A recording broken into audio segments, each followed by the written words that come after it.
Welcome, friends, to the first Tuesday of this round of the nightmare that is Standard Time. I like the sun in the morning, but man, it hits like 5 p.m. and I'm like, is it bedtime? Is that what we're doing? Only 124 more days to go. Yeah, that deserves a clap. Let's count it down. So confession time. A while back, I was driving home after a full day of things. Meetings, finances, administrative busy work, pastoral stuff, and who knows what else. But my mind was just like completely fried. It was one of those days where I was so irritated driving home at every other person that had the audacity to be on the road at the same time as me. And as I pulled into my driveway, I realized I haven't eaten anything today. And I caught myself feeling so annoyed that I had to go inside and be on again. The people that I love the most felt like a burdensome obligation to me. And so I sat there, parked in my driveway for 10 minutes in silence, just staring out the window, feeling guilty. I couldn't bring myself to walk inside and give my family the scraps of what was left of me when they deserve the best of me. Anyone else been there? You ever notice how there's just always more? More to prove, more to manage, more people to care for, more tabs open in your mind than your browser. But just like your browser, one of them is definitely playing music and you cannot figure out which one it is. I can feel like no matter how fast you go, it never really seems to be enough. I talk to so many people, maybe you're one of them, who are just tired. Not just physically, but like existentially, like heart, soul level tired. Like you've been running at 110% for so long that you don't even know what rest would feel like anymore. Tonight, we're talking about limits. Not the fun kind, like finding out the all-you-can-eat place does in fact have a cutoff point, but the kind of limits that frustrate us and humble us and might just save us. Human limits. Limits are one of those things that we all have, but we secretly wish we didn't. They make us feel weak or guilty or like we're letting people down. But what if limits aren't something to be ashamed of? What if they're trying to save us? We're in week 3 of the series, How to Stay Human. And in a world that's burning people out and isolating us and pulling everyone apart, we're trying to ground ourselves in practices that bring us back to sacred humanity. Wonder, emotional wisdom, and now this week, reclaiming our limits. Because the lie that many of us live with and have been taught to believe is you can do it all. But the truth is you are not limitless. And that's not a failure, that's by design. I don't have to tell you this, we live in a culture that worships hustling and grinding, that celebrates being booked and busy as like a badge of honor, that equates exhaustion with importance. And maybe you've even started to believe that if you slow down, you're falling behind. That if you say no, you're letting people down. That if you don't push harder, everything's going to fall apart.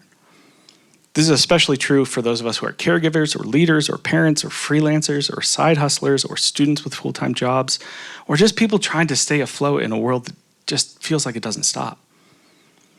You track sleep on your watch. You track workouts on your phone. Maybe you track existential despair with memes. You've got a full-time job, 2 side gigs, a volunteer role, a family group chat to emotionally navigate, and a dentist appointment that you keep rescheduling because you literally don't have 30 minutes to spare. And maybe also because your dentist is a little too heavy-handed about flossing guilt. I'm now one of those annoying people that actually flosses every day, but that certainly did not used to be the case. And every 6 months, I'd have to endure that awkward conversation with my dentist where he'd say, hey, so when I force this really coarse thread between your gums, they bleed. And well, that of course means you are a bad person.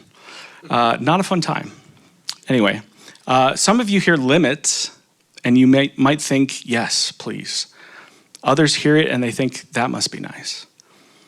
And a few of you might be internally muttering, I'll rest when I'm dead, which is cool and all, but maybe let's aim for something a little less dramatic and dig into the question of why we don't value rest more.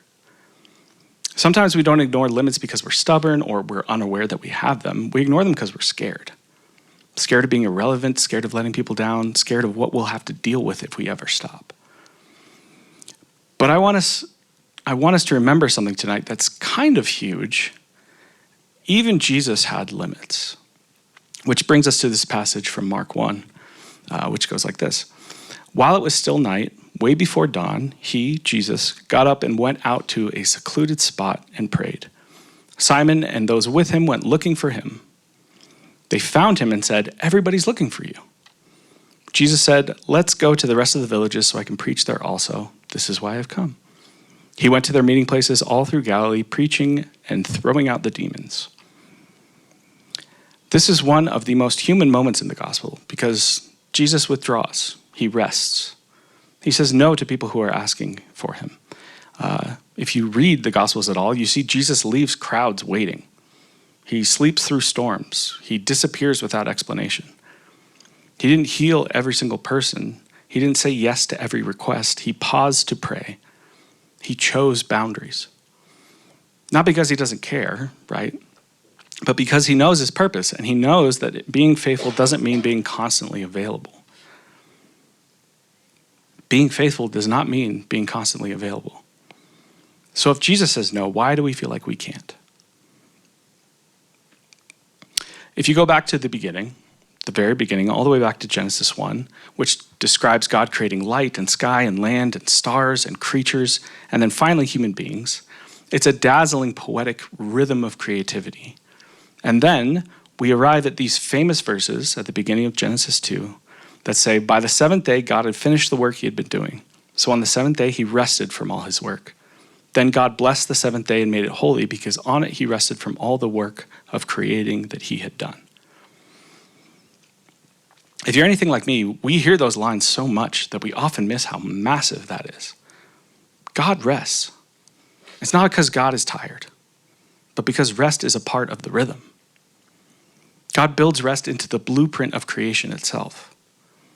The seventh day is called holy not because of what was accomplished on it, but because it was a day to stop.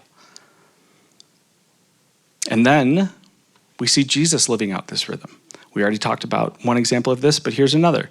Even at the height of his public ministry, with crowds pressing in and demands growing louder, Luke tells us, news about Jesus spread all the more, so that crowds of people came to hear him and to be healed of their sicknesses. But Jesus often withdrew to lonely places and prayed. He often did this, not just once, often, repeatedly. This is not what you do if you're trying to start a movement. Today, if someone caught like that glimpse of influence, people would instantly say, like, you have to capitalize on this moment. You need to start a YouTube channel and start a podcast, and like we've got to like run with this.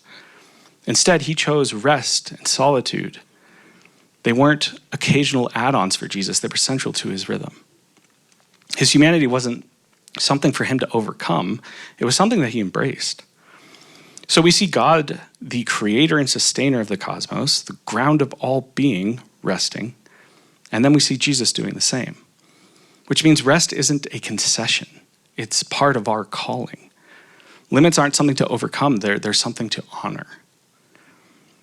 This is about way more than just like time management or energy conservation. It's about remembering what kind of creatures we are. We are not machines. We're human. Humans created in the image of a God who rests. Barbara Brown Taylor, an Episcopal author and theologian, writes about spiritual exhaustion and reclaiming sacred practices in the midst of ordinary life. And in her book, An Altar in the World, she writes this: the call to serve God is first and last the call to be fully human. The call to serve God is first and last the call to be fully human. And she's right. The invitation isn't to be superhuman. It's to be fully human. Not efficient or invincible, not everywhere for everyone all of the time, not health influencer, biohacked, optimized human, but human. With needs and emotion and energy that runs out. And that's not a problem to solve. It's our design and part of our calling to serve God, and part of that means honoring that design. We often think that serving God means being available 24/7 or never missing a need or never saying no. But what if the most God-honoring thing you could do this week is take a nap, or say no to one more ask, or close your laptop at 6 p.m. and walk away? In a culture that commodifies people and glorifies exhaustion, resting it's more than just a good idea. It's defiant. It's a way of saying, I'm not a machine. I'm not a commodity. I'm a beloved creation. When we reclaim our limits, we're not copping out. We're honoring that design, a design that reflects the very image of God, who rests and withdraws and pauses and blesses the stillness. So if that's part of our design, why do we seem to so instinctually push our limits? Why are limits something that we view so negatively? Why do we feel like they're shortcomings or failures? I think we don't like limits, at least in part, because they force us to choose, to grieve what we can't do, to be honest about what's sustainable, to say no when everything around us says you should be doing more. If we're honest, slowing down can feel terrifying, right? Like when you've lived at a sprint for years, stopping can feel like crashing. Stillness can feel like you're failing. Sometimes the hardest part of reclaiming our limits isn't what we have to say no to. It's what we have to face if we finally stop moving. The noise dies down, and suddenly those questions surface. Who am I if I'm not fixing something? Who am I if I'm not producing something or responding to someone? Who am I if I'm not scrolling endlessly while neglecting that text I meant to respond to 3 hours ago? That's why rest isn't just a habit. It's an act of trust. Trust that your worth doesn't come from your output or what you produce. Trust that you'll still matter even when you're not managing everything. Trust that God keeps the world spinning so you don't have to. Reclaiming our limits, choosing less, can feel like loss. Saying no can mean disappointing people. Letting go of what you could do might feel like shrinking. That's why it takes courage, because sometimes choosing limits means grieving the illusion that you can do and be everything to everyone. What if the fear of missing out or disappointing others isn't a sign that you're falling behind, but a sign that you need to slow down and listen to what actually matters? Of course, it feels counterintuitive. Slowing down always does, but that's where the deep work begins. Again, it might feel like you're falling behind or like you're letting people down, but choosing less is not failure. It's formation. The truth is, limits aren't the enemy of your calling. They're the environment where your identity is formed and your calling can actually flourish. Think about a garden. Even the healthiest things can't bloom in every season. No one expects a seed to sprout in the winter, right? Why do we expect to? Sometimes what looks like doing less is actually resting deep in the soil, preparing for growth that you can't even see yet. Or here's another garden metaphor. If you plant too many seeds in one small space, they all compete for nutrients and sunlight. But if you give each plant the right amount of space and water and care, they can't help but grow. They grow deep, they bear fruit. And the same is true for you and I. You don't discover who you are by doing everything you possibly can. You discover who you are when you stop performing long enough to notice what matters most. Identity isn't built through constant motion. It's formed in rhythms of rest, restraint, and of choosing wisely instead of endlessly. Maybe that's part of the invitation, not just doing less, but being more grounded in who you are and in whose you are. You're not a machine, you're a garden. You have limits, and that's by divine design. We're all made for growth, that's true, but also for rest, not for frantic, scattered survival. And that's not just like a metaphorical idea. This has actual implications for your daily life. People often talk about margin, right? Like the space between your load and your limits, that buffer that keeps you from moving and running at full capacity all of the time. When you have no margin, everything becomes a crisis. But when we build in space, we gain clarity and energy and resilience. God designed us for margin, Jesus modeled what it looks like, and we have to reclaim it.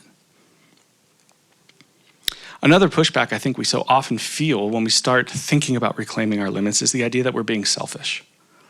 Like somehow honoring our design means we're being lazy or self-indulgent with self-care. And sure, it can veer too far that way if you let it. But at its core, reclaiming your limits isn't simply about you and your own peace of mind. When we're overextended, it's not just our sleep or sanity that suffers, it's the people that we care about the most who end up getting the leftovers. The version of us that's short-tempered and distracted or just too depleted to even be present. And I know I need to hear this just as much or maybe more than anyone else tonight. Sometimes the most loving thing you can do for people that you care about is to honor your own limits. To say no to one more thing so you can say yes to being fully present at the dinner table.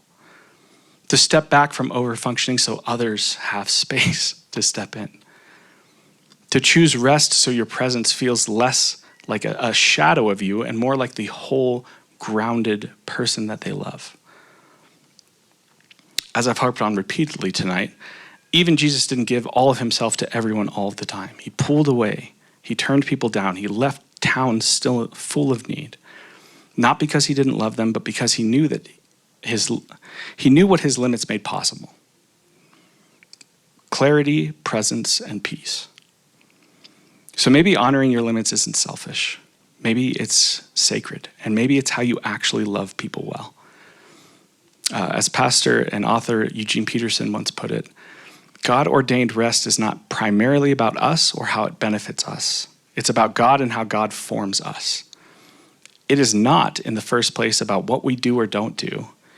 It is about God completing and resting and blessing and sanctifying. These are all things we don't know much about, but we're invited to participate in them. Reclaiming limits isn't just about us. It's about participating in the rhythm that shapes us into people who can show up differently. When we reclaim our limits, we're not selfishly withdrawing. We're allowing space for God to form us into more grounded and more present and more grace-filled versions of ourselves. So that we can show up with the kind of presence our relationships actually need. So let's get practical. What can it look like to actually reclaim your limits? There are many things, but here's just a few simple but countercultural practices that you could begin to integrate. The first is Sabbath. Perhaps this is the most obvious, which is why it's so often also the most overlooked. But a weekly rhythm of rest where you cease from productivity, even when the to-do list isn't done, because your worth isn't measured by output. The second thing is just committing to saying no, which can be really scary, especially if you're a people pleaser. Saying no, even to good things, not because every opportunity is not yours to carry. Something that's helped me a lot is just time blocking. Carve out time to give your best energy to what matters most and protect it like you would any other important appointment. Another thing is asking for help. I'm really bad at this. Delegating. Letting someone else carry part of the weight, because your value isn't in doing all of it yourself. And then finally, sleep. Like seriously, you are not above this limit. Functioning on 8 cups of cold brew is not a great strategy. Most adults need 7 to 9 hours of sleep each night, yet the average American gets about 6, or less than 6. Chronic sleep loss is linked to all sorts of problems like increased anxiety, impaired decision-making, weakened immune system function. Not sleeping doesn't just affect our energy, it impacts our minds and our emotions and our ability to connect well with others. So make getting enough sleep a priority. Reclaiming your limits means choosing to be healthy over hustling. It means honoring your design and trusting that God moves even when you rest. So where does all this leave us? This isn't just about practicing Sabbath or getting more sleep or time blocking your calendar. This is part of a bigger journey that we've been talking about together. In week 1, we talked about wonder. In week 2, we learned about feeling honestly without getting stuck in our feelings. And this week we're realizing that honoring our limits might be what creates space for both of those things to keep growing, wonder and emotional wisdom. Reclaiming limits is about shifting the way that we see them altogether. Limits are like guardrails on a mountain road. They're there not to restrict you, but to keep you safe, to keep you from going off a cliff. So instead of resenting our limits or trying to override them, what if we saw them as invitations or signals? Maybe your brain fog isn't laziness. It's just your body asking for sleep. Maybe your short fuse isn't a character flaw. Maybe it's your nervous system waving a red flag. Maybe your irritability is a signal that you're overextended or that you haven't eaten today. Maybe your chronic busyness is crowding out the very presence of God that you long for. These aren't failures, they're invitations to do something differently. Remember, Jesus said no so he could say yes to what mattered most. And here's what's wild. The God who is limitless chose to enter into human limitation. And Jesus, God, became finite, bound by time and place and hunger and tiredness and interruptions. And he didn't apologize for those limits. He honored them. He stepped away from crowds. He took time to sleep. He said no to the urgent demands. And in doing so, he reminded us that being human isn't something that we're supposed to transcend. It's something God chose to enter, which means our limits aren't liabilities. They're the holy ground in which we're formed. So this week, listen to those signals. Bless your limits. Say no when you need to. You're not limitless. You're human.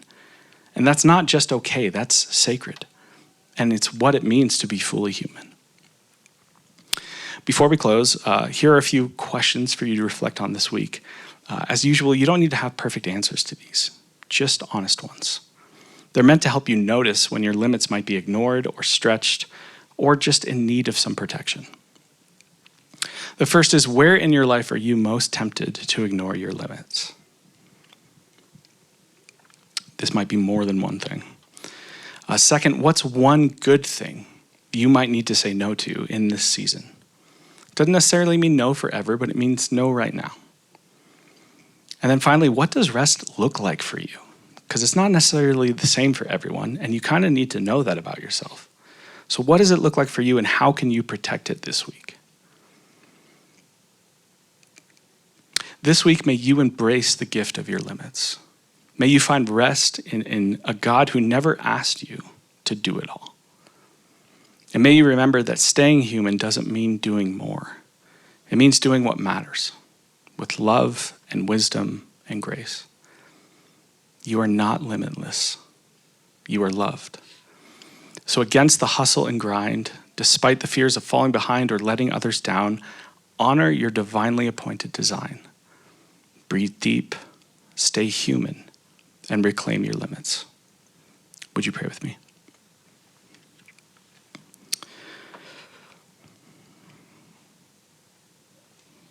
God, I pray that you would help all of us be honest with ourselves about the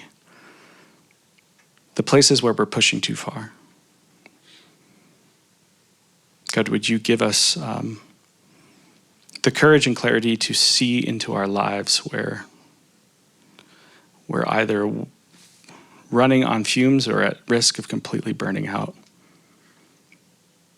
And God, would you help us embrace the gift of reclaiming our limits and resting so that we can show up well in the places you've called us to be and the people that you've put all around us. We love you, God. It's in your name we pray. Amen.